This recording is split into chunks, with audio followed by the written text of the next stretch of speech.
A Sutera anche quest'anno il Presepe Vivente, organizzato dall'Associazione Culturale Camicos, giunto alla 20ª edizione. Ecco, quali le novità di questo nuovo appuntamento che si svolge dal 25 al 7 gennaio nelle sue varie date?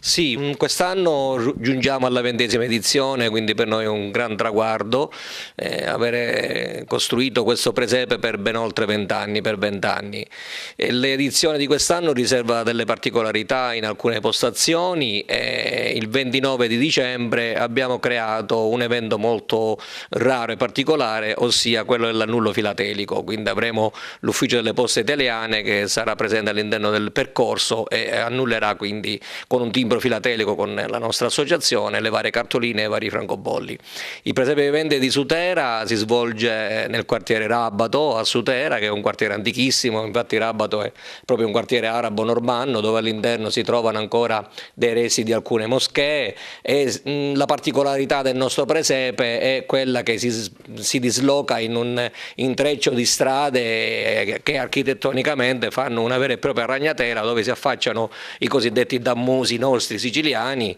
e questi anfratti con questi tetti a volta e dentro naturalmente viene fuori il presepe della città di Sutera. Come lei giustamente ha detto, il presepe quest'anno si svolge il 25 e il 26, poi il 29 e il 30, ripeto il 29 ci sarà l'annullo filatelico e poi ci rivediamo a gennaio il 4, il 5, il 6 e il 7 di gennaio con il consueto arrivo dei Re Magi che sarà il 6 di gennaio.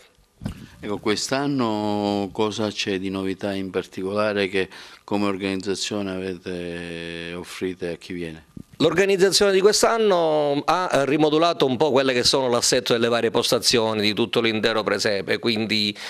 all'interno voi troverete il calzolaio, la pastaia, il forno e quant'altro, e poi ci sarà anche qualche piccola postazione nuova di cui ci riserviamo di dirlo in quanto così la gente poi chiaramente ci verrà a visitare. Inoltre faremo una degustazione di arance spremute per i bambini che ci verranno a trovare, ci sarà una postazione adatta proprio ai bambini con una spremuta di arance che sarà fatta il 29 di dicembre.